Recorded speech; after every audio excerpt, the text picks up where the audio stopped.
Okay, thanks, folks. Good evening. First off, just read our disclaimer around video recording. This disclaimer is to inform all participants that this meeting conducted in person and via Zoom will be recorded for record keeping purposes.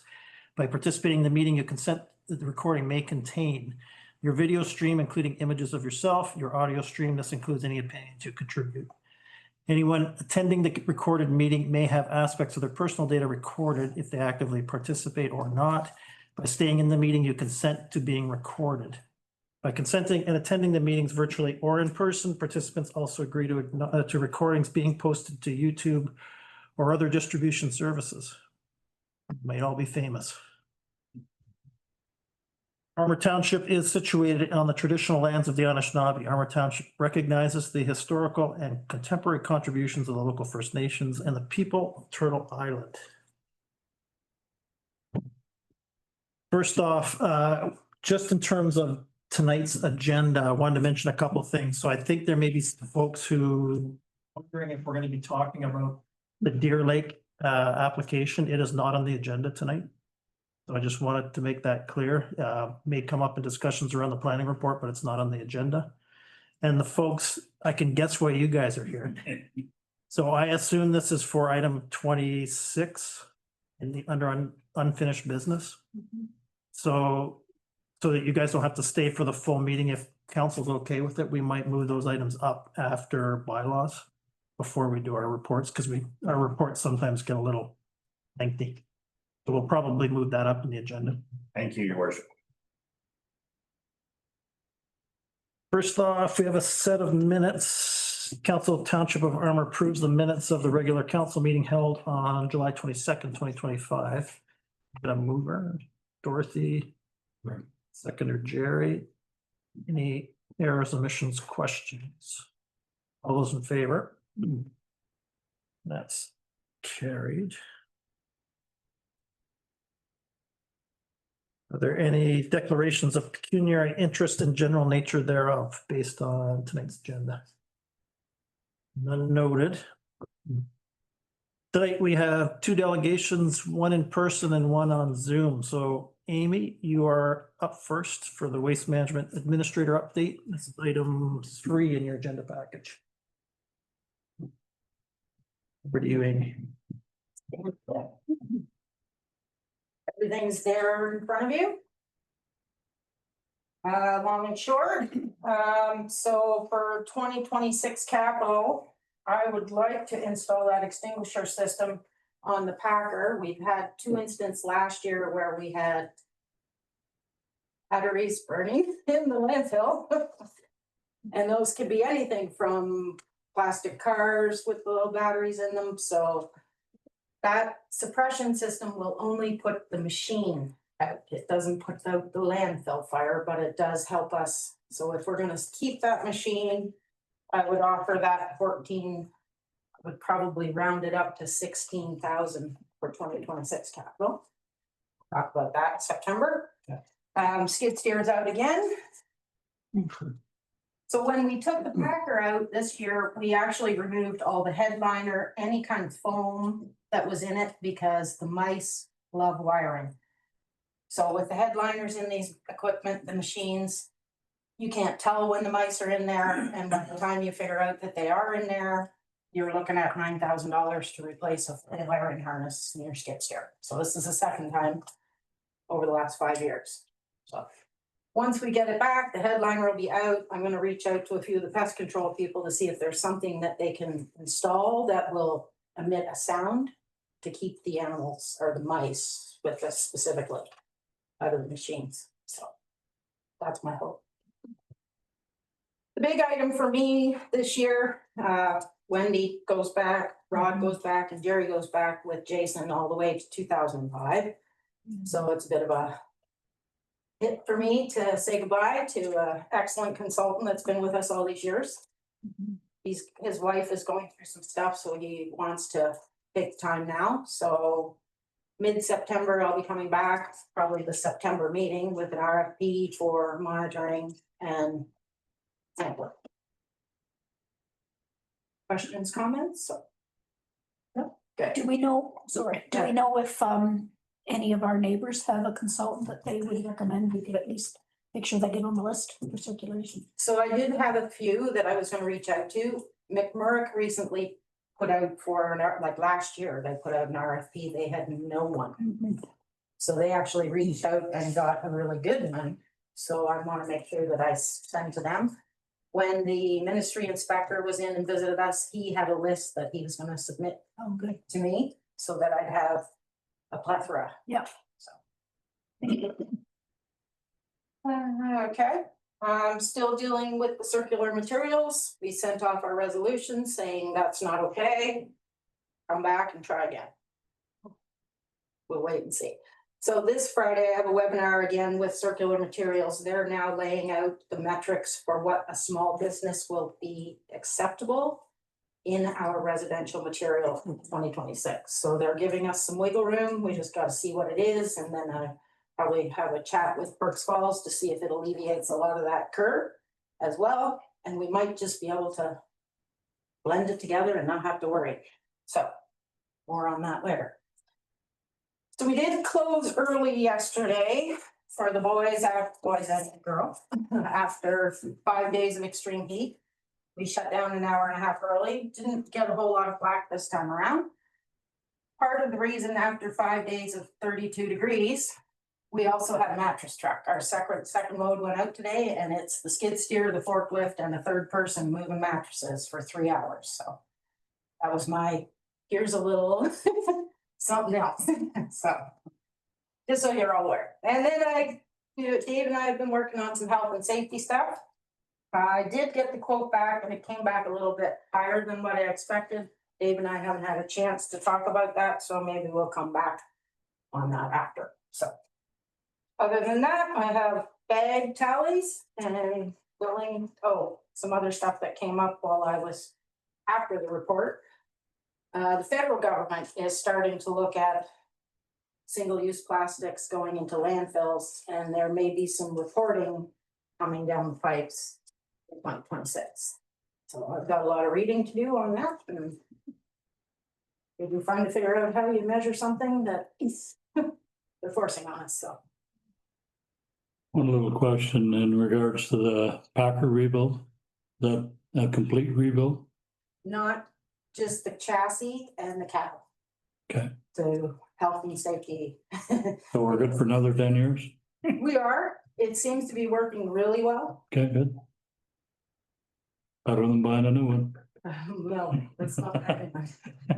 Can we put a magnet over the scrap metal bin that says cardboard? I drove around and I was like, guys, where's the scrap metal? And they're like, right there. I was like, it's a little bit embarrassing. I can't find it. And they're like, it's right there. And I was like, it says cardboard. And they're like, oh, we switched it out. So just so people don't toss cardboard in and Basic actions. yeah. Leave it out and look inside. I was like, all over in there. Tell mommy if this is the one. Yeah. Other questions for Amy? Have you heard much through circular materials or anybody, Amy, on the problems they're having now with liquor and beer bottle returns? Because apparently now the stores are threatening to pull out of beer sales because they don't have any way of recycling or taking them back. What I have heard since the beer and liquor went into the stores, the convenience stores, their return system has plummeted because they're not selling glass bottles in these grocery stores, which was their biggest return when it came to those 75% of the returns that they were getting back. So they're having some issues, and I said it right from the very beginning. If you're putting them in, you need depots, and you need them. Like the province put that in there. Why isn't the province putting depots in? Yeah. So. And the beer store's pulling out or they're closing, so they're not doing it. There's a lot of beer stores closing. Yeah. Would it be worth our while to have a depot? It would be a lot of work. I know it's a lot of work, but you might get government seed money. Well, you do get, so what I understand is you get a percentage of the returns that come in. So I could talk more with the young lady in Kearney that runs the gas station. The East Coast does it, the West Coast does it. Just a matter of time, things will get linked up. Well, the East Coast and West Coast pay for recycling pop cans. Yeah, And we had our opportunity and they threw it away. So I think the 16 million people in Ontario is a little scary when it comes to returns. So for us to do bottle, like liquor bottle returns, it would be like a whole extra person. yeah, The returns are substantial though. The school's fundraiser takes them every second weekend, and it's between $500 and $1,000 in returns Mm. every week. Yeah. So $2,000 a month, in summer months anyway. It's quite significant, but we would have to have a vehicle to move them from there to this depot, right? So we had talked about this in the past, and I'll go back to Councillor Hayes saying we don't want to take away from this business over here by putting it at the landfill. There, absolutely. But I mean, if we transported from the landfill and we were taking it to the current depot. That's a lot of work. It is absolutely. And you would need a vehicle for sure. Yeah. Well, it's sold to us, would be no revenue. We wouldn't keep the return? No. No. The return. We can keep the money from the return. Yes, that's what I'm saying is between $500 and $1,000 a week. But Oh, you I also see. need a vehicle to transport. Mhm. You're gonna Okay. pay for somebody, so it would eliminate what you're gonna make. And it's wonderful right now that the community organizations are getting that donation money, absolutely, but there is a substantial amount going into the dump. And that's, without, like, people are still also donating there. So. landfill. Sorry, well, landfill, transfer station, yes, sorry. Thanks, Amy. Any other questions for Amy? Appreciate it. Hopefully everybody's staying cool out there because it is hot. We are trying. Yeah. Okay. Thanks, Amy. Yeah, thanks, Amy. Next up. Is he, oh, there he is. Mr. Creaser. Item 4 on your agenda package. Yes, thank you, through you, Mr. Mayor. The roads department is still completing repairs from the significant weather event that did take place in early July. A lot of our ditches had been filled in and culverts have been filled in, so still working on that, but that's we're well on our way to having that complete. There's a little bit of work to do on some of our bridges, in and around our bridges. Right now, the big thing that people are talking about is the dust, all the heat, all this heat and lack of rain. So our grader was back out today, and the water truck was also out with it. We hope to continue with that. The weather forecast is not calling for a lot of rain. There's not much in the next 2 weeks, so the cooler weather is going to help, and the water truck's going to keep going. Do what we can with that. The bridge work over on North Pickle Lake Road is seeing progress with the nicer weather, warmer weather. They've got the footings poured, and Thursday this week the girders are to be delivered and set in place. So the bridge will start to take shape right quickly. We did have our slurry seal placed recently. The slurry seal was placed with North Pickle Lake and Berrydale Road with some profile corrections that'll seal up the road for years to come. And we're waiting the line painters to come out and paint Berrydale, and we also have South Service to do as well. We've had Cogeco meetings with Cogeco and their third party to discuss the implementation of the line, the fiber optics being installed in and along our roadways. It's going to be drilling happening as well as plowing happening on our gravel roads. You'll see both of it as well. I believe we've got another contractor looking to come in as well over on Dole Lake side, so that may come quickly as well. But there's a lot of work supposed to happen in a short amount of time, so we're working with them. Site meetings are happening before they begin, and we work closely with them on a road by road basis to keep a close eye on them to see how make out, and hopefully there's no culverts that are damaged. It's quite easy for them to drill right through or plow right through a culvert that they're not aware of. So we hope to stay on top of them for that as well. The Ferguson Road project was halted just for us to allow us to catch up on all the stormwater repairs. And so hopefully we'll get that going early September, and we'll get the pulverizing done and the gravel out. So we should be fine and getting ready for winter coming up this this fall. And I think that's all I've got on the docket for now. Is there any questions?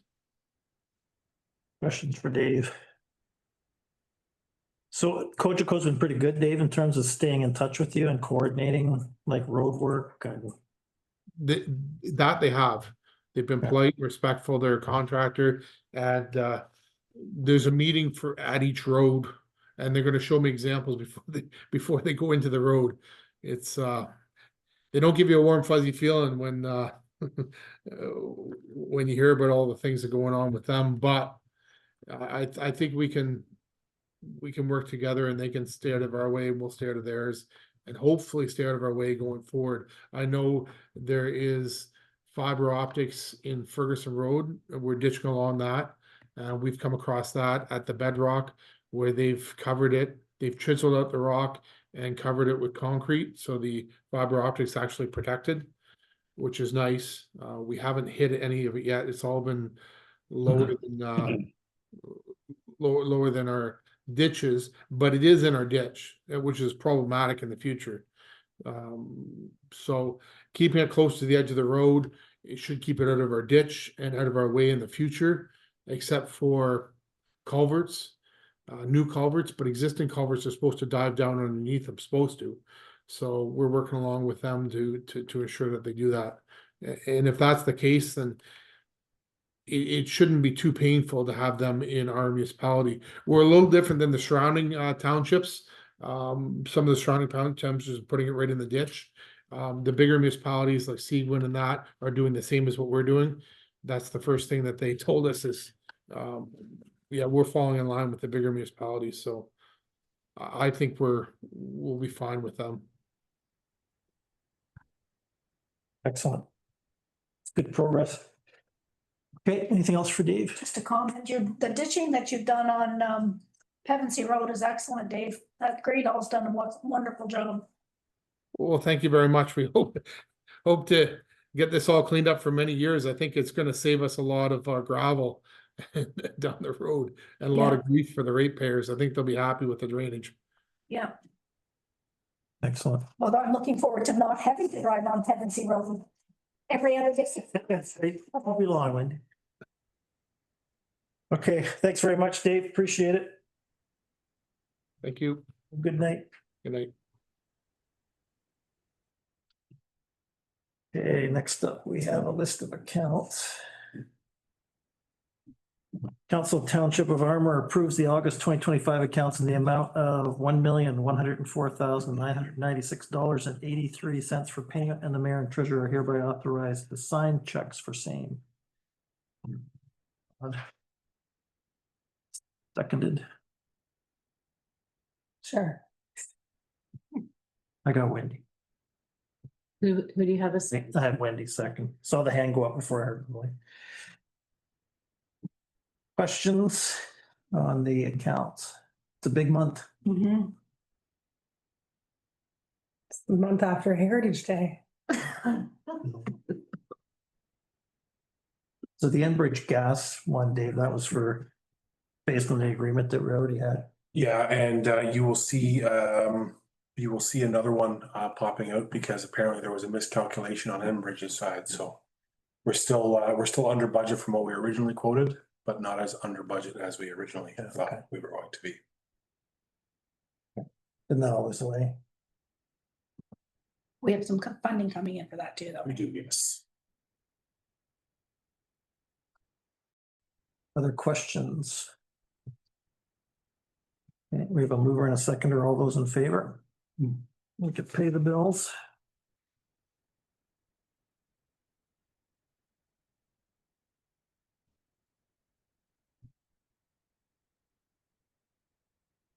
Okay, we have 3 bylaws to go through. Council Township of Armour have read and approved bylaw 49-2025.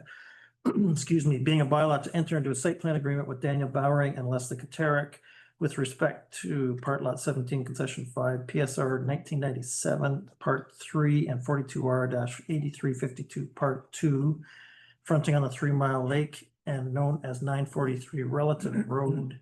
We authorize the mayor and clerk to sign this bylaw and affix the seal of the corporation there too. Sure. Chair, sorry, I'm looking at Dorothy and I'm thinking Jerry, Dorothy We get that a lot. and Ron Yeah, we look. in a mirror. Questions about this one? This one we saw at our last meeting. All those in favor? That's carried. Council of Township of Armour have read and approved bylaw 50-2025, being a bylaw to confirm proceedings of council at its July 2025 meetings, and then we authorize mayor and clerk to sign this bylaw and affix the seal of the corporation there too. Wendy Sure. and Jerry. We had 2 regular meetings, July 8th, 22nd, 2 public meetings on July 8th. All those in favor? That's carried. Okay, so based on our earlier One more bylaw. One more. column, it only has 3. Site plan agreement? Been a long day. Council of the Township of Armour have read and approved bylaw 51-2025, being a bylaw to enter into a site plan agreement with Chowan Pavadur Preet Singh with respect to part lot 5, concession 6, being lot 9 of plan 42M-675, and we authorize the mayor and clerk to sign this bylaw and affix the seal of the corporation there too. Sure. Jerry. And a seconder. Dorothy. Questions about this one? I believe we saw this one in our last meeting as well. All those in favor? And that's carried. Okay, now we're done bylaws. We have no applications. And what we will do is skip down to unfinished business for the folks in the room and potentially on Zoom. The first item is the Village of Berks Falls resolution opposing the proposed BES and my response letter. So this is item 26.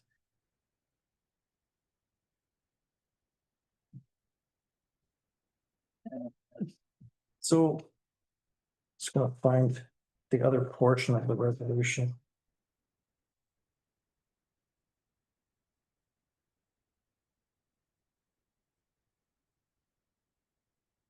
Okay.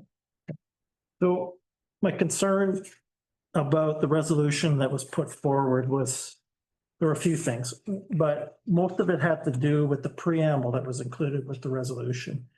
And the preamble suggested a few things, one being that Armour was negotiating payment in order to let this go through, and the wording of the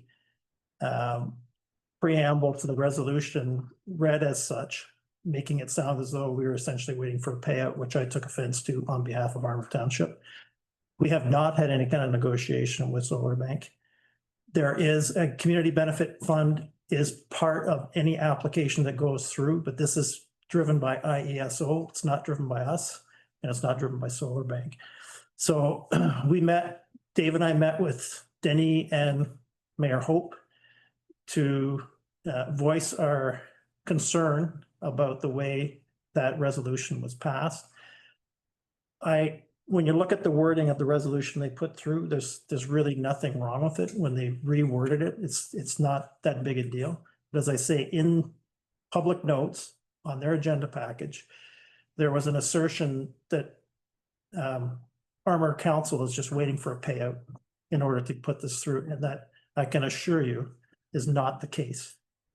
So I wanted to make that very clear to the mayor and the clerk.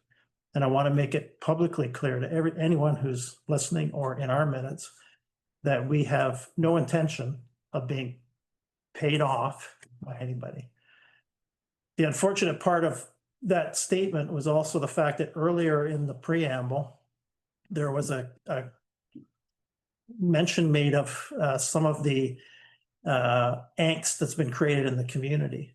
That kind of statement does not help. We have had a further request to hold a public meeting. The mayor of Berks Falls mentioned this as well. And the other thing I need to reiterate is that the planning process does not allow us to do a public meeting at this point. It would be highly irregular of us to do a public meeting at this point because we have not seen the application yet, has not come to this council. We are trying very, very hard to follow the process properly. And I just want to make everybody comfortable with that fact. That's what we were waiting for. And I've said many times before, I have 100% confidence that this council will make the right decision at the right time. So that's the reason we met with the mayor and the clerk from Berks Falls, because that kind of comment, especially in a public forum, is not helpful to the situation. And actually, it's not going to help the case either way. If this ever goes to the OLT, some of the things that have come up with these resolutions could bring into question the impartiality of folks going into the decision when this goes to the planning board, because that ultimately this has to go to the planning board. Questions, comments? I think your letter was well written. Well done.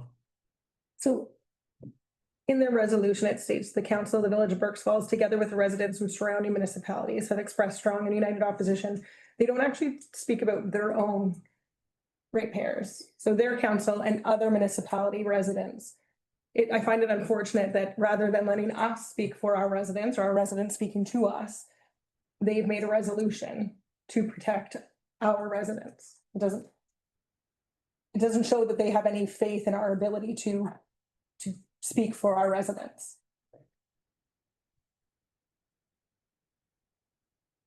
When the thing with the public, the best way I can describe the idea of having a public meeting, the only way I can just make a comparison is that you're in the middle of a trial and the judge decides to have a press conference. It's not going to happen, and the case is going to get thrown out. So we have to do our part and let both parties or all parties bring the information to us before we can consider it. So we are not going to make a public comment. And if anybody's looking to us to take a position at this stage, it's not going to happen. There's nothing that There's nothing to take a discuss. position on it because it hasn't been presented to us. And I've been telling several people that, let's just say if it goes to a hearing and Armour Township is starting to, if Armour is voicing much like Berks Falls is prior to any information coming forth, it'll hang them. It'll hang us in a hearing. That they would presume that we've made up our mind before we've heard the information. Like that's like putting a noose around your neck. Yeah. The best I can explain is the process. And I think the process that's the closest, remember when they were trying to do the pit out of Peg's Mountain? Thanks, Mal. Like there was a lot of flack about that, but there was due process, and the comments were the ones that were detrimental were the comments that were made prematurely, if I'm not mistaken. So that's, there's a process. And if you don't follow it, I do believe you're putting a noose around your neck. Because I think if Berks Falls was following, if this was going through for Berks Falls, their resolution would be a hanging sentence if it went to an OMB hearing. They've made up their mind before they've heard the reports. And I mean, and at the council meeting prior to you being there, when Chris had originally presented this resolution, two councilors said we couldn't speak on it because we haven't had all the information yet. I commend them on that. Yeah, it's a process. Yeah, so they, I mean, they did reword it and I was happy to see that, but as I say, there were some other comments made that were concerning. Anything else on that one? We'll just have to wait and see what happens. Yeah. We really don't. Do we have any idea timing, Sharon? Or I was gonna ask, do we have a timeline for the application? So I received today a response from Solar Bank's planner on the hazard mitigation analysis, which has been sent back to PLC for another review. The initial quotes for the peer reviews are now entering, some of them their third round. Well, the only two reports that have been satisfied that are up on the website right now are the commissioning and decommissioning. Nothing else has been resolved. We're still working on that. No timeline at this time. There's been a lot of back and forth and revisions, a lot. And I did reach out to our lawyer regarding name change to ensure that there was a flow through. Just because the cost acknowledgement forms had one business name and now it's been changed again. The company did release a media statement, I think at the end of July, stating that their name is now Power Bank Corporation. Solar Bank has changed their name again. Yes, they're now Power Bank. So I did reach out and obtain the articles of a corporation, so we have that on file. And did confirm with the lawyer that we do not need all new documentation and applications at this point. It should flow through. I had a conversation with somebody and expressed that Armour does not have a history of making poor decisions for our ratepayers or anybody within the Imagine Highlands. And I'm certain that we're not about to start making poor decisions for our ratepayers. So I think we all have to just trust a little bit in the process. It'll be fun. I have a lot of confidence in our peer reviewers. Just based on the attention to detail and the back and forth and the questioning, and they understand that it's new. And PLC, you know, with them, with their history dealing specifically with nuclear and whatnot, they've dealt with high risk situations. So looking out for our fire department and emergency services is definitely their priority. And Tulloch's been great. If they don't have the resources within, they've reached outside of their business, and they've gone so far as, I believe the one peer review was from Alberta. Okay. Did you have a question or? Yeah, real quick one. Yeah, that's good. That's okay. You say you're not gonna do a public meeting until. Okay, will that public meeting be made before you make a decision though? Or after you make a decision? Yeah, timing of that, sure. So next stage, once all those reports are satisfied, and there's nothing further that we need for clarification, we will move forward with the next stage, which is bringing the application to Armour Council. With the application, because the notice of complete application was circulated back in January or February, it's stated on their comments, concerns, support, oppose, submit that to the clerk. That would be taken with the application. So, and then at that time, when it's brought forward to council, they will determine whether they accept the application or if they refuse it.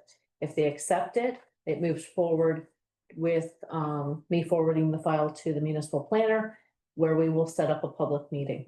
And then from there, you'll be given an opportunity to speak. If council decides to support the application. So if council, that's only if you guys support the application. If they do not support it, then it will not resort to a public meeting. Right. It'll just be flat out refused. Okay. So you guys, sorry. So you guys will make your decision, you might say, without listening to the public. No, so if they say yes, they're supporting the application. Right. There's still the public meeting that's going to be held. And that's where council will make the formal Oh, okay. decision. We're not- All right, I gotcha. We're not saying yes, we're just saying the application is complete. Okay, I gotcha. All right. Thank you. Thanks, sure. Yeah. Okay. Any other questions, comments on that one? Oh, your letter was very good, though. Touched on bases.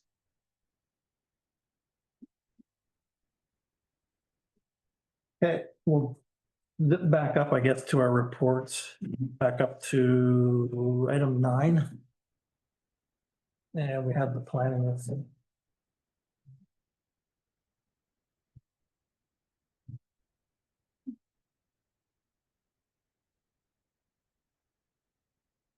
Anything there, Char, to point out as far as the planning report goes? And no, the only thing that would change would be today's date on the solar bank file is that the hazard mitigation was received, but it's still in the peer review stages, but. Good evening. Thank you very much. Any questions for Char on the planning report? Kayla's been doing great with the site plan files too. Just want to give her a shout out for what she's been doing. I think she's been out very well. It's great.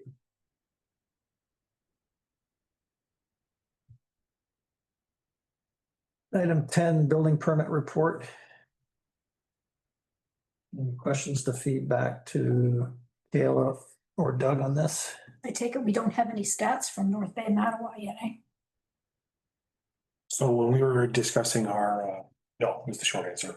When we were discussing our septic approval, it was reminded that we had asked for some data. There was some given verbally, but we were still awaiting a final report. So I will follow up with them to see if he's expecting more or if we can put the handful that we've got. Because he did give us some over the phone, but Okay. nothing in a something that we could present to council. Okay. Okay. Next up is Historical Society, July 21st. We already discussed it at the last meeting. I just didn't have the minutes. We have the minutes now. I will not be at the next Historical Society meeting. We've got way too much going on with Logan transfer and college, so I know that Diane's aware, so she's found. some Empty nest. minutes. Do you want me to go, like, so somebody's representing Armour, or If you want to. Behave yourself. my favorite people? I'm gonna bring cookies. Any additional questions for Char on the Historical Society? Has it been busy this summer? I believe so. I think in the minutes it has written down visitors. Yeah, I've got some notes here. The of schoolhouse, The schoolhouse and the farmhouse. yeah, schoolhouse is pretty good. Like that was impressive numbers. And I think that I attribute that to the 2 part-time employees that they hired are able to get out there and open it. Right. So The 2 kids are accepted, best they've ever had, It's good. pretty much. pretty much. Don't tell last year's people, but They're right up there in the top 10. fantastic. Hopefully they'll come back next year, then that's fantastic. And actually, Diane just got back today. She was open by appointment at the school, so she's starting to do Free bookings. people phone and open off hours. Mhm. So That works. I'm glad the day camp it's got working, there. yeah. It looked like it looked fun from the pictures. It looked like it was enjoyable, and Well, Diane was happy. She got rid of a lot of water. yeah.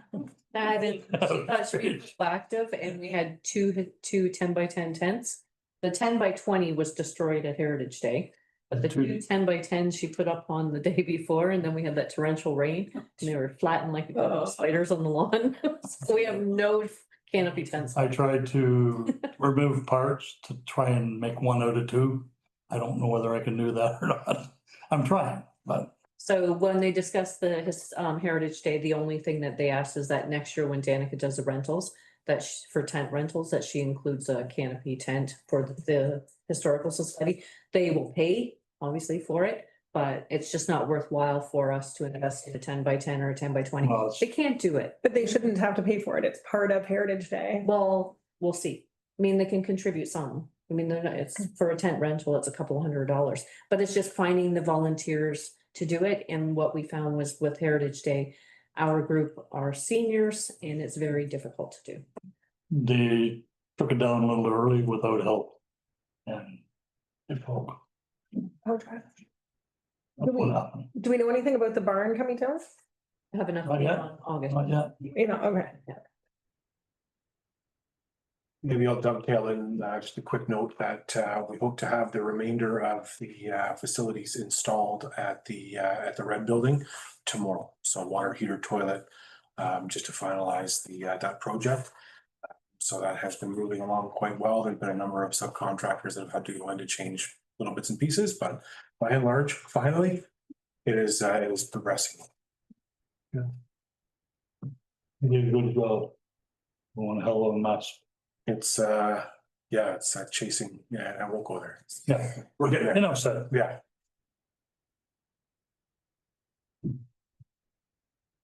Next up, planning board. So the planning board was the day after our last council meeting. So the Prentice application came to the planning board.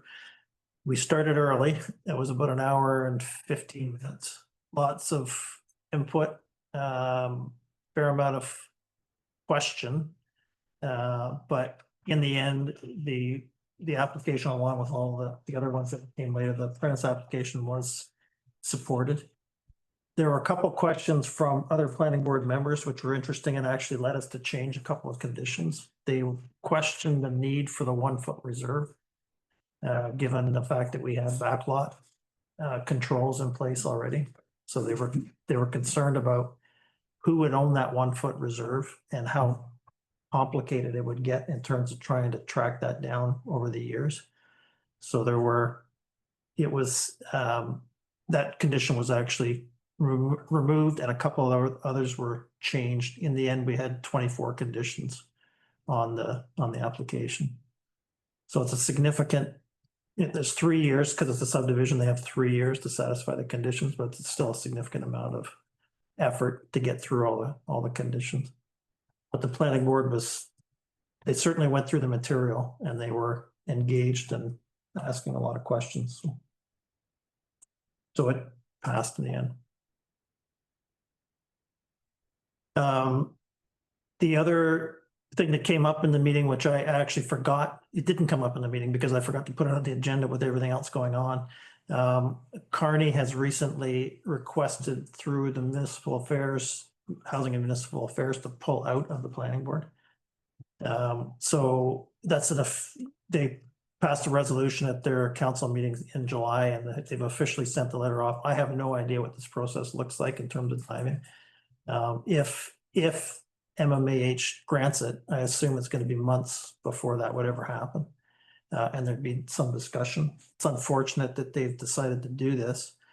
Norm and I actually went to the council meeting and tried to describe the work that gets done by the planning board, Linda, and the fact that it's going to put a lot of onus on their staff. I don't think they realize how much work. So their plan is to bring it all They're in. going to do it all in-house.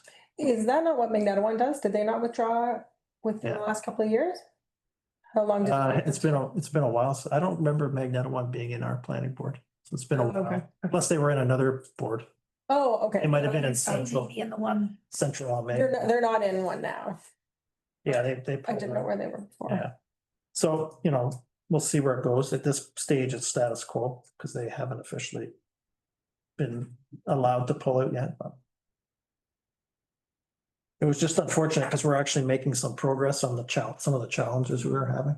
And Perry has gone to the step of, they actually hired an intern who was going to help work at Perry, but also help Linda out. Yeah. So they've gone to that expense. So Norm was not too happy that happened, but we'll see where it goes. So I just wanted to give you guys that heads up. Did they give the board any pre-notice that they were considering pulling out? Nope. Which is one of the reasons it didn't come up in the meeting, because it honestly just, Norm and I had talked about it before, and then the meeting was so busy that we just forgot to throw it on the agenda. So we'll cover it in our next meeting. Questions about planning board meeting or the Prentice application specifically? Well, I'm not sure. why you wouldn't have included the 1 foot reserve. I know we have protection in our OP for no backlot development, but the 1 foot reserve is just kind of another layer of control where there has to be an approval granted to cross that 1 foot reserve, so you have more opportunity to see exactly what the development plan is gonna be. Like, it might just be a consent application, it might be whatever. But normally the 1 foot reserve is held by the municipality, I believe. We couldn't because it was private road, so the resolution, I think in 213 said that 1 foot reserve had to be in the name of a private name. So it couldn't be in the municipality Because it's not our road. the the access- condominium road, is it not? I don't know, it's already just, it was in the resolution 213. It says that. 1 foot.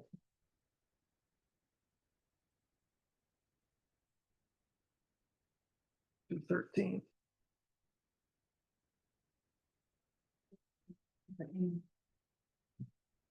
Yeah. Top of the second page. 0.3 meter 1 reserve be established along the limits of block 16 and 17 where they abut the adjacent additional lands as well as across the roads. Block 16 extending beyond the multi-lane, which is privately owned but not in the name of the applicant. The reserve shall be conveyed to the appropriate authority to prevent unauthorized access and to control future road conditions to the satisfaction of the township, but it doesn't specify who that appropriate. Just private name, but not their, and not the owner's name. It could have been So creation of. Yeah, multi-lane isn't, multi-lane is the road coming up from Perry Township, correct? The So- stop development into there. So you know how at the drive, Right. there was that little cul there, Okay, I thought we were trying to control the development on the other side. there as well. So it's mentioned along there Right. in addition. But we've got no 1 foot reserve there either, is that correct? No, correct. I don't like that, but.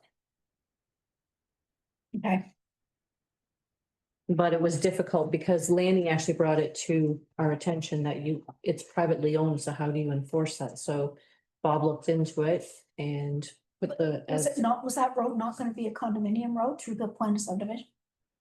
all Through this private, plan of subdivision? No, it's a condominium road. That's what we agreed to. It says somewhere in here. private, right? Yes, but through the condominium. It's condominium, yeah. I thought you would have been able to include a 1 foot reserve. I don't know, I'm not a lawyer. That would have been a question for a lawyer. But it was there to prevent any Yeah, new lots or access onto that other. onto the other undeveloped properties, yeah. Okay, Now, the areas where the planning board actually beefed up conditions were around the condition of the road. The standard, I can't remember what wording they used, but the wording was stronger in terms of the actual quality of the road, Because it's lakeshore residential, not seasonal, right? so year round. so I'm trying to remember the details of the condominium agreement that we had for. Well, the one up here off service, For Millie. Millie's Way. Millie's Way. How, We didn't have a 1 foot reserve there. pardon? We didn't have a. We 1 didn't have a 1 foot reserve, but the whole land was being developed through the subdivision. There wasn't any extra lands. I don't think we got too specific about the condition of the road, but I don't remember. The fire department was involved in Well, it. they had to look at the plans for the road to make sure they Yeah. could get in and out. And then I believe we had Tulloch, obviously. I think I didn't look at all the conditions. I just looked at the ones that. Well, Armour the would have to lawyer and enforce. the engineer were heavily involved in the subdivision agreement document. And I think that's where those specifics came into effect. Yeah, because I remember there's a lot of back and forth on that subdivision Yeah. road. Okay. Any other questions about planning board? Next up is ACE, Wendy and Dave. So we did not get to have our July meeting as scheduled because it was big storm event. So the meeting was canceled for the board members' safety, so we did not meet and we're meeting in August, but we do have an updated report here on core tracking, activity tracking. So you have the minutes from our June meeting. And then this updated report on tracking. I think things are very busy for the ACE department at this point in time. I think they've got a lot of balls in the air. Summer's always busy, but yeah, there's a lot going on. And we do have our new hire, our communication officer has started, what, 2 weeks ago? Yeah, I have met her. She's fitting right in. Yeah, seems to be. She's communicating lots already. Yeah, lots of good information out there. It's good that you're super busy in the summer. It means whatever you're doing in the winter is working. I don't have anything else to add. Does anybody have any questions for me? And there's no makeup meeting for the one that was. We're just gonna meet in August. Yeah, okay.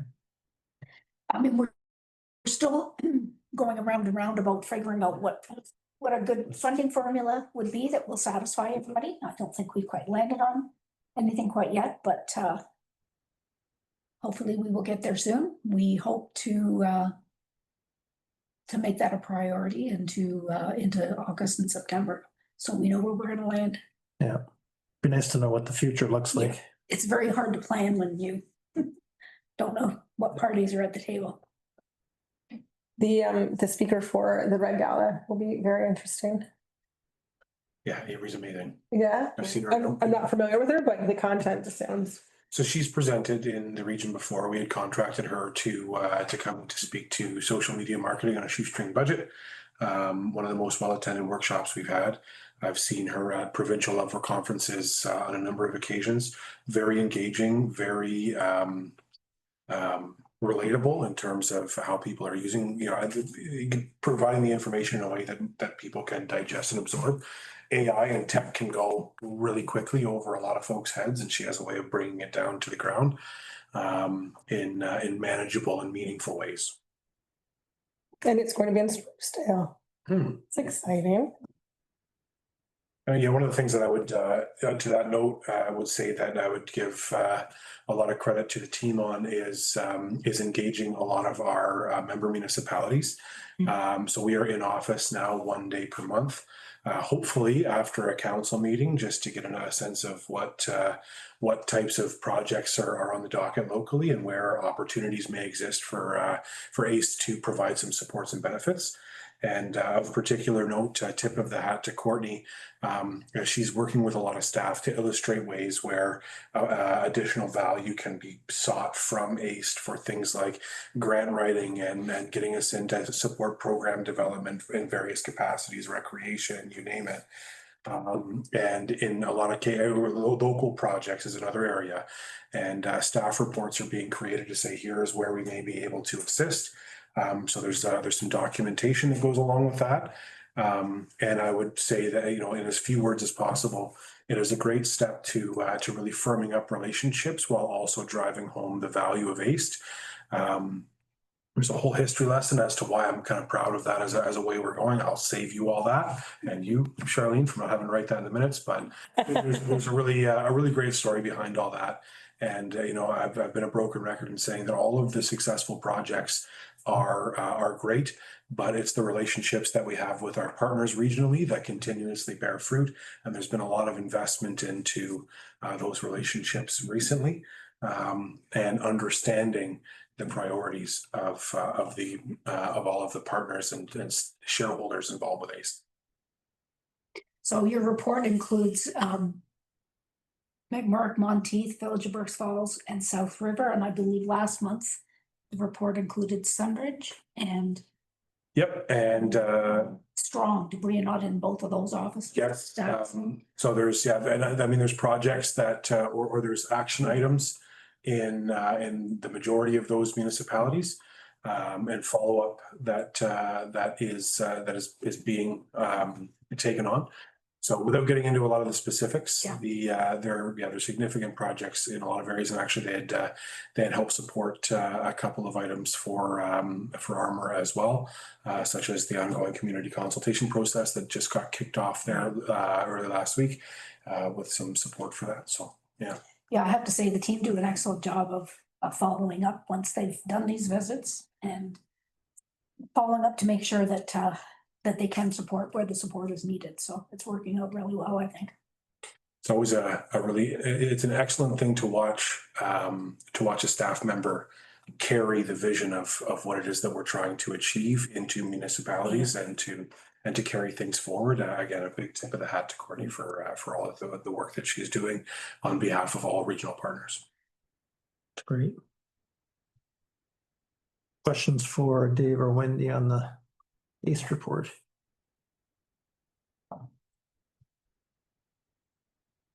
Okay, next up is Mayor's report, governance of family health teams. This one, this is a bit of a delicate subject, but it's been an issue for me for quite a while and something that I'm trying to figure out how to deal with. So the governance of family health teams sometimes works and sometimes does not. They tend to be heavily physician-based, as you kind of expect. And sometimes that's appropriate, and sometimes, frankly, it's not appropriate. So I've been working with the Association of Ontario Family Health Teams to try and get them to change their governance and have it more balanced.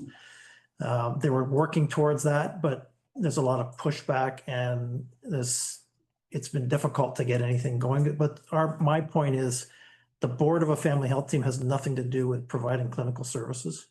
Their job is to make sure the organization's doing what it's supposed to with public money. And so because the municipalities give so much money to these organizations, whether it's through in-kind things with buildings or facilities or the healthcare recruiter or whatever it happens to be, I think the municipalities and the communities need more of a say. So I'm just suggesting that they should be balanced half and half. If they want to have physicians half and community half, that's fine. I just think that's the way. Some of them have gone this route and others haven't, and it has caused some problems. So there's no standard. There's no standard, and there's nothing mandated. There's some best practices that they should use, but there's nothing mandating it. And it became a concern for me locally, we'll just say. So that's where this came from. It's a long-winded resolution, but since I wrote it, I guess I better read it. The report's there just to provide some background, so when we send this out to everybody else, they'll know where it's coming from. Whereas Ontario's family health teams provide team-based healthcare, which is critical to our communities, and whereas healthcare in Ontario is publicly funded, and whereas municipalities invest significant additional public taxpayer money in support of family health teams and other healthcare-related organizations, including supports for primary care recruitment, healthcare facilities, and additional community healthcare needs.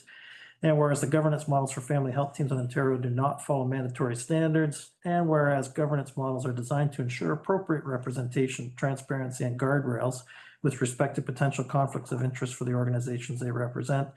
And whereas many boards of family health teams are not balanced in terms of representation from communities and municipalities they cover, and whereas the lack of a standard and balanced governance model means that the needs of the local communities are not fully represented.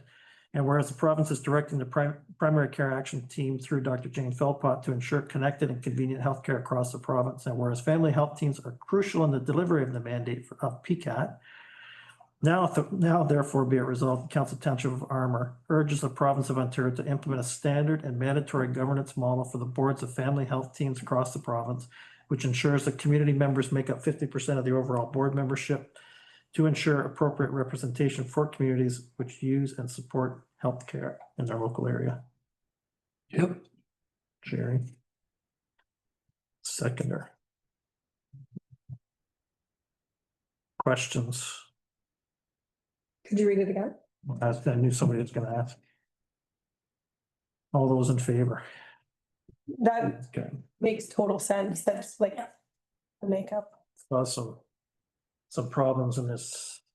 There's a fear of talking about it in some circles, as you can imagine, right? So Well done. we'll see where it goes. And so I wasn't supposed to go to AMO next week, but I'm gonna go for the day on Monday because Gravenhurst and Huntsville have asked me to be part of their delegation with the Minister of Health. So, okay. So I'm gonna go for the day. You're gonna go the night before though. Yeah, I'll go the night before. You can't zoom in?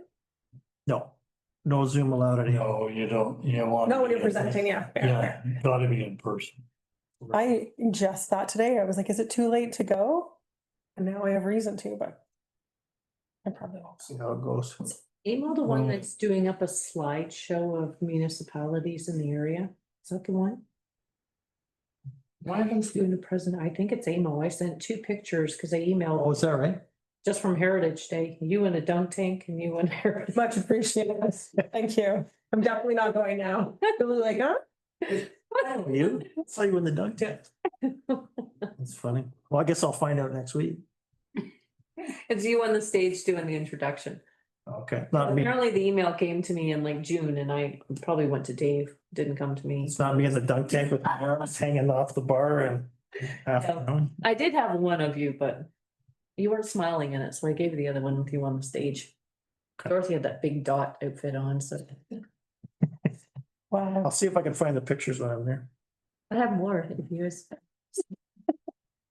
The other quick healthcare thing. So we didn't have a health council meeting this month, but we have started our strategy work. So Shelley Van Huvel's doing this and the survey is being released actually tonight or tomorrow. So I met with the Ontario Health team this morning, presented to all the healthcare providers, said this is what we're doing, and it was really well received. So now we're sending the survey out, thanks to ACE. Courtney helped us with the survey and getting that out and with the questions actually. So that is, everybody's gonna be sick of surveys, but we're in a survey mode right now. Can it be put on our website? Yeah, so I'll get you that information. In fact, I'd like to leave some printouts here for people who maybe don't have Yep. quick access to Survey Monkey, so Yeah, well, it'll be perfect timing because tax bills are going out tomorrow, so I imagine we'll start seeing people walking in. they'll come in. Okay, good. Okay, that's it for me in healthcare. DSAB, still have a board vacancy. This is the 3rd time in this term. Just to summarize all of it, I don't know if you've looked at it or not, but the very last page is from Bath to Berks Falls. Apparently, we have one counselor that's interested. And Beth has asked that there be a letter that's submitted Yes. Right. and then we'll move forward from that. You know who the one counselor is? Deputy Mayor, John Cotton was, not DSAB. yes, he was. He was DSAB. He was removed, right, at the very beginning of this term. And then Ryan took over No, for he him. removed himself. Cause it was a conflict with He scheduling. wasn't on the DSAB yet. That was when there's numerous names. But he had voted and had a seat on DSAB for certain and then No, withdrew. He absolutely did. He was the first person. It was you and Sean Cotton, and then Sean Cotton removed, and then Ryan went in. no, there was more than one person. And Song backed out. And Ryan went forward. Sean sat on for a period. For sure. I thought there was a scheduling conflict or something. I'm certain he was. We had an emergency meeting. We voted. It finally got down to it was Sean and you for area 4. And then like 2 or 3 months I later, don't think he ever made it to a meeting.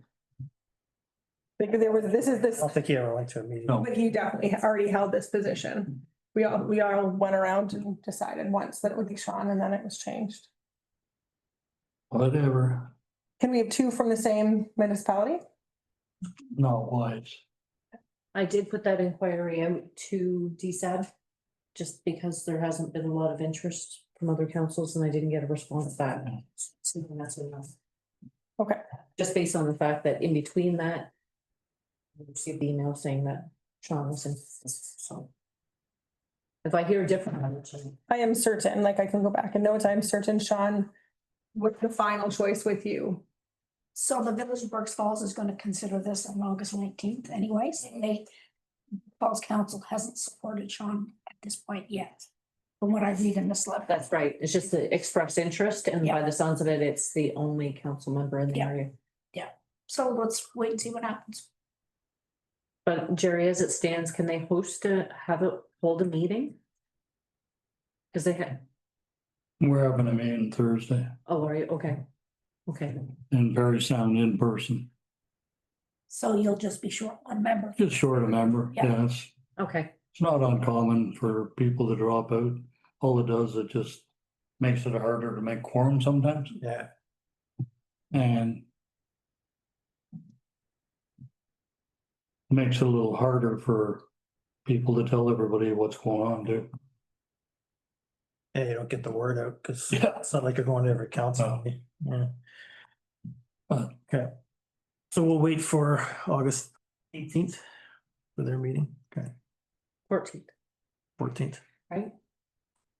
we have our decent, I'm thinking- nothing gonna happen at that. I'm thinking the next council meeting. Burks Falls has to have a meeting. We're 2 months away from having We will be, yeah, a vote. Which means that, yeah, it's been 5 months since Yeah. we're fully supportive. because we have to wait for Burks Falls to actually support John. And then everybody else to support. And then everybody else, it'll be 2 months. Be into election time. If 2 people from the same municipality can, I'll let you know. thank you. Tri-council informal subcommittee meeting of August 5th. Okay. We don't have minutes from that meeting yet, do we? Do we? We didn't have them in time for this, for this agenda, so they will be on the next agenda, but I do have a copy of them pulled up in front of me. Oh, okay, all right. So we met and we discussed, we focused on the library agreement. And we've reviewed a draft. And that draft is part of this agenda. As well as the comments back from our lawyer. So basically, that's what we spent most of that meeting discussing. A couple of things I need to know from this council is if we look at population. Because it was suggested and it's proposed in this agreement that we move to population based. So that brings Armour's contribution to 46.16%. We are currently it changes based on usage. It's reviewed annually and it changes. So currently for 25, Armour's sitting at a contribution level of 37.61%. So 9%. So I just want to make sure that council reviews that agreement, and if you have any concerns, our hope is that we can get this before the tri-council meeting at the end of August and get it approved. So it's a 2-year agreement, I believe. A library agreement, or am I confusing that with my other meeting? We want our funding to be 100% based on usage and not population. Based on population. I know you said usage was 39% and population was 46. That's currently, that's what it is, but it's the proposal is that we move to population.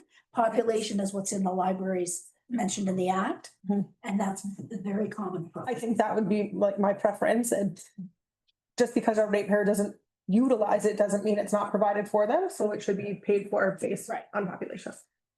Yeah, just to clarify as well, when it comes to funding the library, there's no mention of it being a population-based percentage, but just certain things as it relates to decision-making and other considerations do bring in population to consideration. So I just wanted to make that clear that Specifically. yeah, it doesn't say that library board should be funded based on a population model. Just there's a number of other mentions of population throughout the act, and it was postured for similar reasons to what you just cited, that might be put forward as opposed to the usership side of things. It's interesting. This conversation came up years ago. And it was adamant that it be a user pay system. Like that was a unanimous between 3 municipalities back in the day. I think that makes sense with regards to the fact that it is in the middle of Burks Falls. So if more of your population is using it because of its location, it makes sense that you might potentially pay more. But like I said, we do have the option to use it. Our ratepayers have the option to use it, so you should pay for it. If you take the perspective, the landfill is how many bags are used, not how many people are in the township, right? We get allotted X amount of garbage bags. So we do get billed for what we what's out there, but we don't use them all. I'm babbling. That's, Do you have a strong objection to this, Rod? no, I really don't care one way or the other. I can see it'll create grief. Next term of council probably. It's so it can go. I've been there long enough to see it go full circle. But we don't get more of a vote because we're 46%. So that, We used to get more of a vote when I first got on. Armour had more representation because it was based on the percentage. the amount of people in the municipality. We got an extra vote. We had 3 members at one point, and then shit hit the fan. It was like, no, we're equal partners. It's you 2, 2, and 2. And then it came down to the last decision was, well, we don't have anybody who uses it. So, Mr. Mayor, can we have a look at 31, which is the actual, Yeah. while we're having this Yeah, discussion? it's 31. It might be helpful. That's what I was just looking at. So if we get our population up by 250, we'd have 50.1%.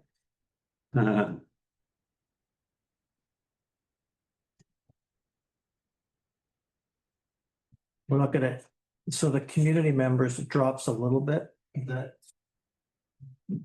So we had a fair amount of discussion. It was suggested as to the makeup of the board that we didn't necessarily need to have one representative from each municipality. We could maybe reduce that by 1 and a representative could represent more than one municipality. I pushed back on that. Good. I felt that each municipality should have a member at the table to discuss budgets, to discuss, now, and as it turned out, there's 4 community members here. And there's only 3 representatives of council. We have to have an odd number on the board. And community representation has to outnumber council representation. And that's right in The act, the yeah. act. So that's how we came up with this Okay. composite. and the CEO of the library does not have a vote. They're not on the board. They don't have. Correct. No, that's right, yeah. They can hold multiple positions in terms of treasurer and Right. secretary and all that type of stuff, but yeah, and No different they than can consider staff, yeah. Dave Richard don't have a vote at this table, so it's similar. Okay. So the other major change is that there was a discussion about limiting the number of concurrent terms a council member can have, and we pegged it at 2. So in this case, you would not be able to sit back on the library board because you've already said. Well, his 8 years would start. I disagree with that. Yeah, I disagree as well. So my comment to that is, I'm the only one that's gonna hurt, because the only other person that was on the board for more than 4 years was Barb Marlow. Right. The other 2 municipalities have a hard time having board members. And both Burkes Falls and Ryerson have had board members that the board have asked to have them removed. I disagree with this because part of the asset you bring is knowing the history.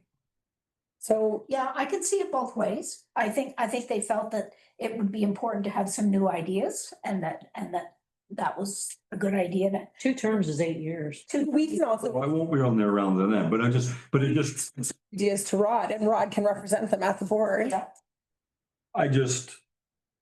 there's umpteen times that I can see the library board going amok, and Nieves has brought up several times, we've had to converge what's gone on, like new ideas aren't wrong. But having old ideas is helpful too. History is helpful. for What sure. you brought up to me, Rod, when we had a chat about it was maintaining the continuity, right? Like you have the continuity of the organization Right. from many years ago to bring forward. Yeah, we've tried this, and here's some more input. And so I believe that was the main argument, was that, having members who have been around for quite some time, bring that continuity of all the years that they've seen things happen. And I mean, just for the,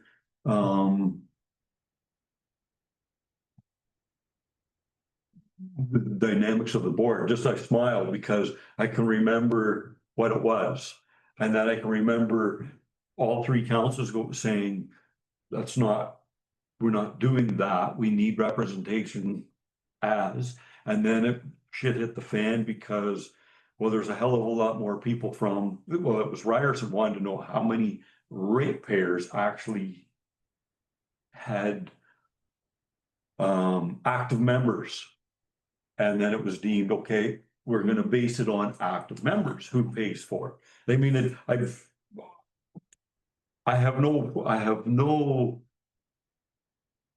qualms, or I have no picking of what's better or not. Mhm. I just find it interesting. It's gone full circle. Well, Like, and we don't know how this is gonna be received at any of the council tables. Yep. This is the small group the subcommittee group that if you, we're charged with trying to come up with an agreement. I think, if they're reducing the members, we went through this already, was the last meeting, there was 4 members that couldn't make it. If you have reduced numbers, you don't have a quorum. That's why we picked it was picked, the number that was there was based on the amount of people that missed meetings. Nobody wanted to have a calendar and not go to a meeting because there wasn't a quorum. I also think we determine at this table, or the next council will determine at this table who that person will be. So Correct. I don't think that the board should determine who we're allowed to pick. I think that we should be allowed to determine, No, they're not suggesting that. but they would be if it was he's done 8 years, we wouldn't be able to say, well, we think Rod is still our best option. This says it's starting fresh, though, right?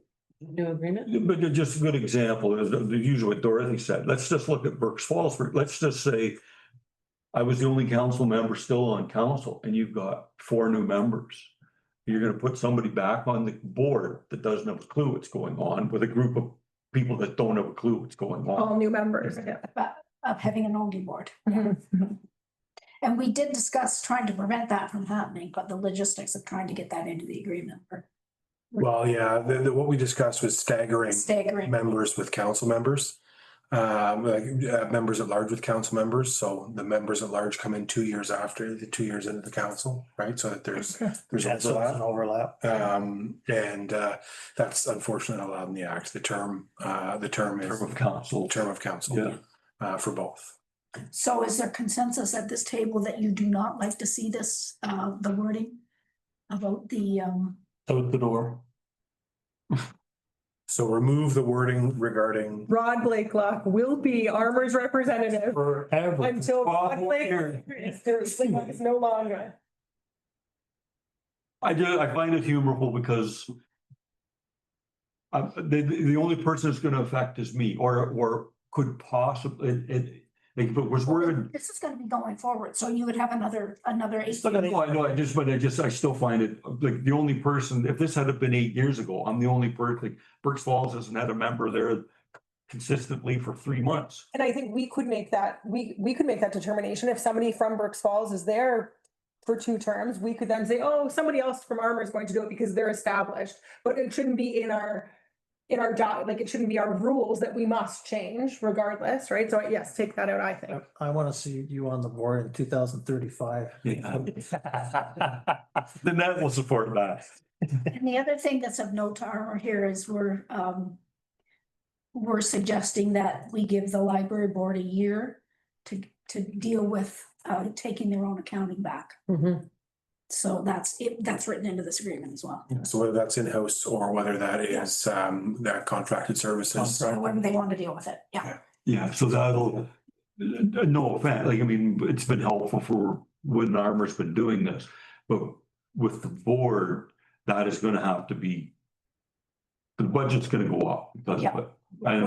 If we are going to be asking the CAO to take over their books, then we have to pay them for also, like, for being a CAO and running the entire budget, like doing all of their. It's there, it's just the timing, it was the librarian didn't have time Oh, okay. to keep everything flowing. And it was John had suggested It was a simple thing to do. It alleviated a lot of time for Nieves, created more of a headache for Armour. But it's just the amount of hours that we give the librarian. Okay. Does the board support the library taking back over the books? Well, they won't have a choice.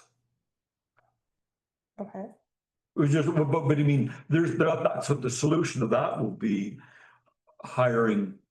An outside agency? Yeah, Okay. yeah, it's not, Like Two options, hire or train Yeah. or figure out the solution internally. it's gonna be more hours or more money, like, it's gonna be more something. Okay. The only other set, we added the communication section, that is new, I believe, the whole section is new. There were also changes to the dispute resolution and agreement withdrawal. Yes, that was added as well. What they would, the comment was made, they don't really want to see a situation where any municipality just passes a resolution to say, here's your year's notice, we're out. Cause you're what? Your year's notice, Okay, you're out. But what does the act say? The act is fairly silent. Yeah. Okay. So what all they're suggesting is if we have better and open communication, if there's issues, then you bring that forward and you try and resolve them. Well, we've seen it a number of times well, several times over the last year or so. Most of these agreements have dispute resolution clauses built into the agreements. And, I've seen them in other organizations in the past where that just gets completely disregarded. Yeah. We jump over that step. Okay. Having a mediation as a step in this could be a very costly. Yes, the lawyer brought that to our attention. Which is in the lawyer's notes there. And so the hope is that, a flag is raised, and if we can't come to an agreement, then we bring mediator in. But that's how partnership agreements and everything should work. It shouldn't be. Well, it's in most of our other agreements, I believe. I don't see a term in here, or have we just not decided the term? That's what I'm wondering about. There wasn't a term specifically written into the agreement. Okay, I guess the last one didn't really have a term either. No. No, it didn't, yeah. So is the goal to have this ready for the tri-council meeting? Yeah. Looks And good. the following day, it would be in your council agenda. And they- So I believe the resolution is worded at the tri authorizing the mayors and the clerks to sign the agreements. And then the following day, we all pass bylaws. We go through that. So I believe Ryerson sees it tonight. Berks Falls sees it next week. So everyone will have seen it before tri-council. So it may be, I'm away next week. However, if we get the feedback back, then that's a quick change. It's a quick change. For the 2-year piece, yeah, and the act doesn't mandate that. It doesn't give us the permission to set term limits. It doesn't tell us not. It basically just says you can serve additional terms. Right. And So I guess review- we'll wait for all 3 municipalities before we start sending comments around Comments. or disagree with this section kind of a thing. And the lawyers reviewed it all, right? Yeah, the lawyers review. Maybe they'll just agree with it first and we'll just. No, the only comment he had, the cost of the mediation could get expensive. No, he did section C and D, all members appointed for a term concurrent with council. So that whole piece, as there is no difference in the max consecutive terms, the only real matter for determination is the appointment process. The limitation on council members serving a maximum of 2 years may create interpretation problems in the future. Yes, he did comment on that, yeah. So is that the only concern? That's the only thing I could think of. Okay. Looks good. I'm glad you guys were able to get. Yeah, that's fantastic. and it just. From my perspective, it was the only agreement that we didn't really walk was the library. This tri-committee, like the informal group, is between the fire agreement. Now, this one, you guys are just blazing through them. I mean, it's just, the stuff's getting done. Yep. It is. Does it feel like that for you? Like nothing? Extra summer meetings at this point. Less than 6 months. I know. Can't beat it. That brings up a question though. In the fire agreement, it's 48.7%. Is it households in the fire agreement or is it It population? is a blended rate. It's a blended rate. I Well, believe. Yeah, Braden spoke to that. Yeah, pretty sure it's blended for the fire. And the arena is a third, a third, a third. Okay, no, that's great. Glad you guys were able to work through this. Any other questions for Wendy on that one? Or for Dave? Guys, good job. Excellent. Yeah. Any other reports? 16. Okay. Do we want to power through the rest of unfinished, but so we do have a pretty significant closed meeting tonight. Well, we didn't go through correspondence. And we still have to go through correspondence. So I'm just trying to think if well, let's go through correspondence and then we'll maybe take a break after that. Okay, items 16 to 26. And a few resolutions along the way. Council of the Township of Armour supports the town of Aurora's resolution expressing opposition to Bill 5 in its current form and urges the government of Ontario to work collaboratively with municipalities, uphold environmental and heritage protections, engage Indigenous partners, and ensure transparent public consultation and the implementation of any legislative reforms. Sure. That was a three-way tie. Got Rod and Wendy. I was just going by, came through my head first.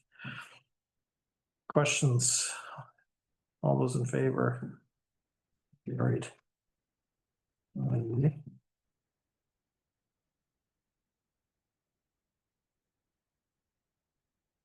Council Township of Armour supports the town of Aurora's resolution opposing Bill 17 in its current form and urges the government of Ontario to restore meaningful municipal input, maintain strong environmental and heritage safeguards, and ensure public participation and accountability in planning processes. I'll go first. There we go. Dorothy's got that one. I'll second it. Rod. Questions about that one? All those in favor? Aurora's going to bring the Ontario government down.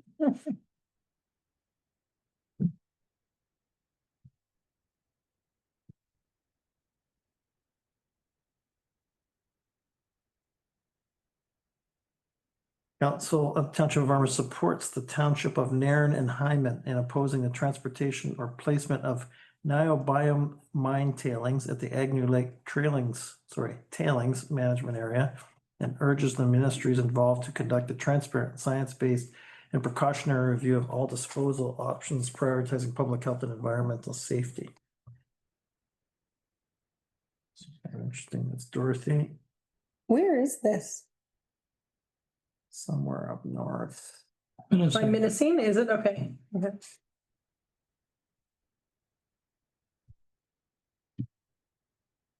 Niobium.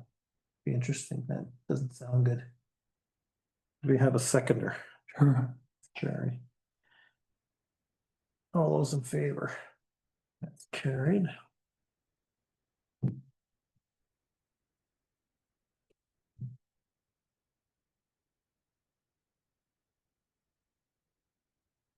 The rest is just information. Okay. Billboards. Put the walleye one in there, number 21, just for Jerry, Just for Jerry. just for Jerry. Yeah, the post.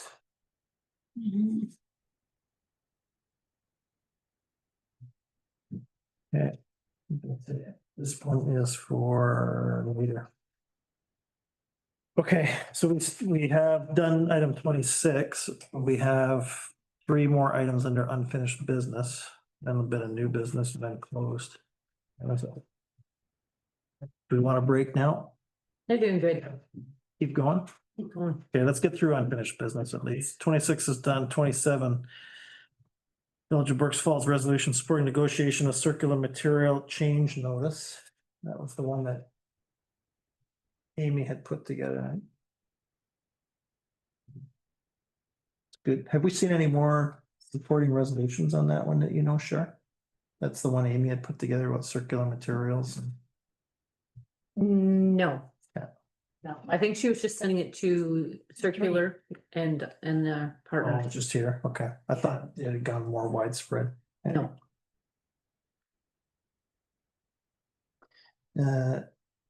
And then the next ones we've got support resolutions for the fire hall from Burks Falls. That's good. I guess it's a go. That's everybody now. We, hopefully they're applying for a building permit real soon.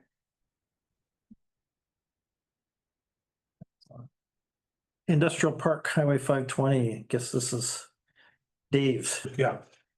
So I did send some handouts along that were received from our engineers. So I guess a little bit of background, there's three kind of paths that you see on this document. The first one heads south along the road allowance before darting east in about 2/3 of the way up the property. That was the original concept drawing that was put forward. I believe, Jerry, correct me if I'm wrong, with the notion of pushing a lot of the excess material shown in purple on the drawings that you have into the lower lying lands in behind.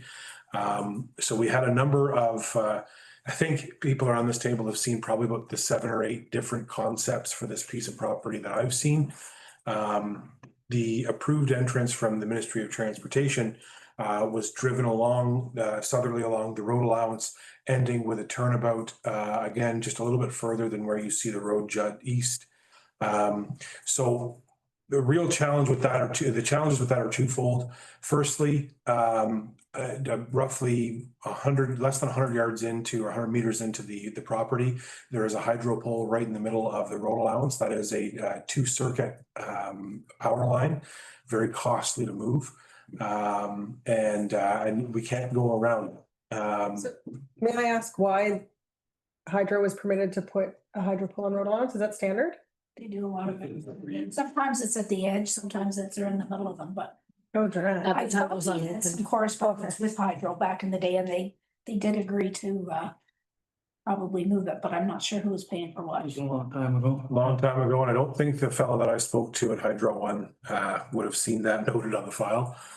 His comment were they're generally not inexpensive to move. So carrying on, the second part is where you see those contour lines in purple. Sorry, you can't read the legend on the lower left-hand corner, but it's a fairly substantial hill to climb up and then descent on the way down. Punching that access all the way up the property is going to put it to a point where you're basically in unusable ground. In fact, if you follow back from that would be the southwest corner, the contours there make it very difficult to use that land. We knew when bringing that online as employment lands that out of the 19.5 acres that were to be there, without significant remediation of those contours of those hills, without pushing those over, we were going to lose approximately 5 or 6 acres of land based on the shape of it. So in having a site meeting with our road supervisor, myself, and our engineers, the option, we do have an approved entrance permit, which was the original drawing was what I just spoke of, punching it all along the road allowance to just over 2/3 of the way into the property. We do not see that as feasible, A, with the hydro line that is there, and B, with the fact that when you're plowing snow in the winter, you go up over a hill, you turn around on that descent, even if you level that platform out and you're starting back up into an incline while pushing snow. It doesn't, I don't think it's safe. And again, we're providing access to a chunk of the property that we're likely not going to use. So they came back and said, well, to avoid a lot of that contour with the budget and timelines that we have, that's where you see the second long portion with the turnaround more towards the southeast corner. And the third option, which is kind of overlaid onto all three of them, is the short stub entrance with a turnaround right inside the property. That is what I would recommend at this point that we do for a number of reasons. If we put this road all the way to the southeast corner and we end up with 1 or 2 buyers for that property, and they decide that that road doesn't need to be there, then we've just wasted a significant amount of dollars. B, that brings up the second point of we don't know who's going to buy that property. So to create that road all the way in I don't believe makes a whole lot of sense at this point.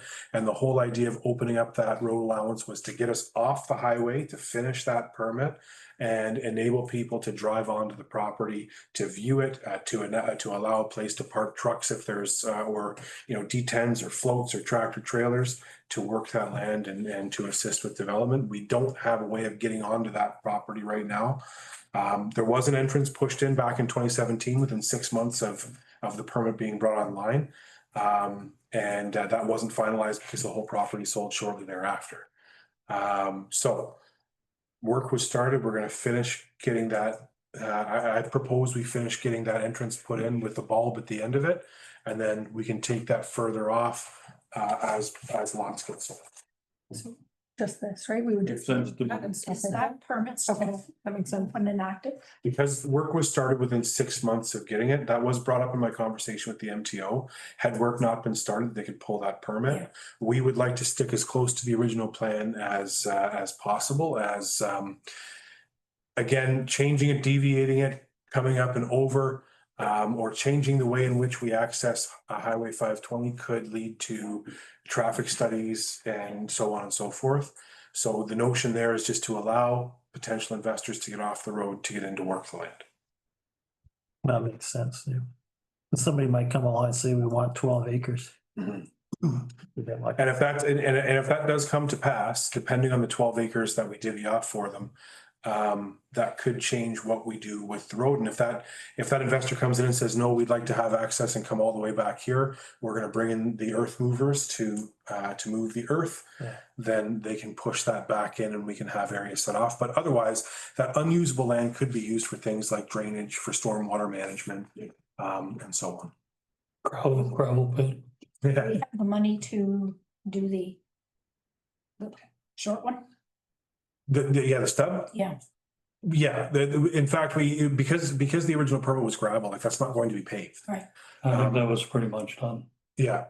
And so we had sufficient funds within the budget that was approved and within the funding that we have for, because it's a partially funded project, to likely get a good ways out to the other example that was drawn there. But I just don't think that makes sense to spend that money. No. Originally, I thought punch it in a little bit further, put a bulb up here so we can get a little further onto the property.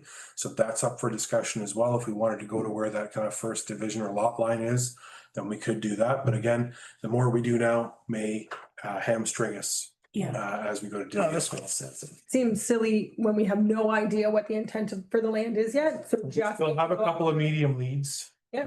That we're looking at currently, that have been corresponding, that they're getting the work done there and that they need to. But again, I think once you can pull a truck off of there and go and have a look, it makes it a lot easier. We got the signage up there, there's access. You can obviously see the hydro line that's there, that's available. So that was just a verbal update. You know, we are moving forward on that. We've had a little bit of information tennis back and forth between Tulloch and ourselves and our road supervisor. And I think the bulb at this point is a good phase one. If we decide we want to take it to, then we can do that. And if we feel based on the discussions we're having with the potential leads that things are moving along all right, there may be an opportunity for us to consider an extension with our NOHFC funding. Not for us to consider, but for them to consider pushing that out if there's some good lead on the table. So The bulb it is.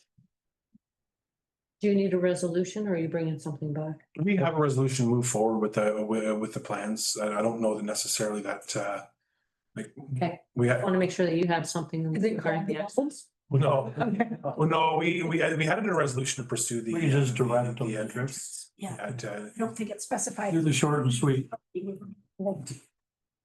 Thank you, Dave. Good. Well, we've actually already gone through one of the new, we might as well power through. So close, because we've already done the library agreement. Request for donation from the Almaguan Anglers Association for the Kids Fishing Derby. Council Township, so whoever moves gets to come up with a number. Council Township of Armour approves the donation in the amount of blank to the Almaguan Angler Association to support the 2025 Kids Annual Fishing Derby. Dorothy, Sure. Jerry, It says it's Sunday, August 3rd, though. It's fast. It always has. We always get the request after. Oh, okay. So you just need a dollar amount. 500 was. Good with 500, Jared? Yep. Okay, we have a mover and a seconder for 500. All those in favor?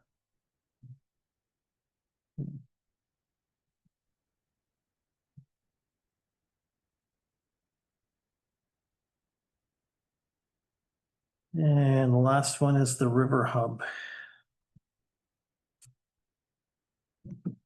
We do have a resolution for this one.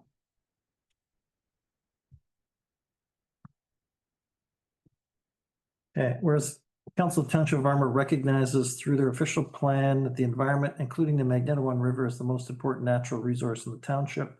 And whereas council's understanding of the River Hub proposal issued by the Magnetawan River Nature Hub pertains to the creation of an eco destination through the establishment of a floating education center on the Magnetawan River that will celebrate the river's history, ecology, and history.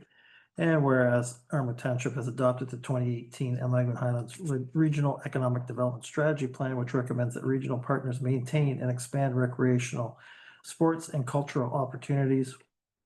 I recognize this project as a direct fit within this recommendation.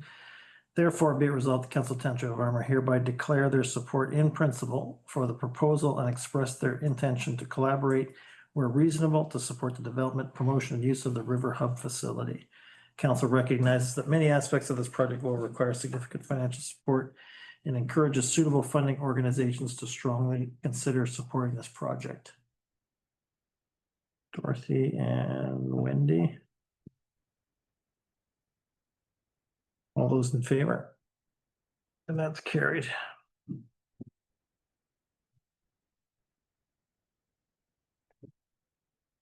Okay, so we are done a regular agenda.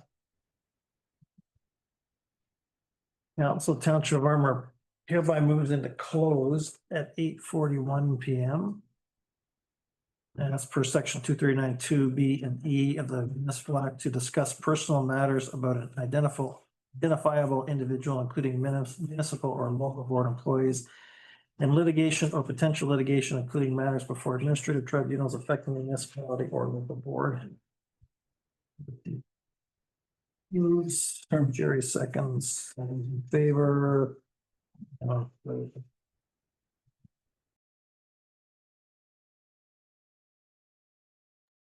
Closed. Oh, do you want me to get? We have no other resolutions other than close off the meeting. Council Township of Armour adjourns this regular meeting, council meeting at 9:56. So the next regular council meeting scheduled for August 26, 2025, or at the call of the mayor or the clerk. All those in favor, we're done. Thank you, folks.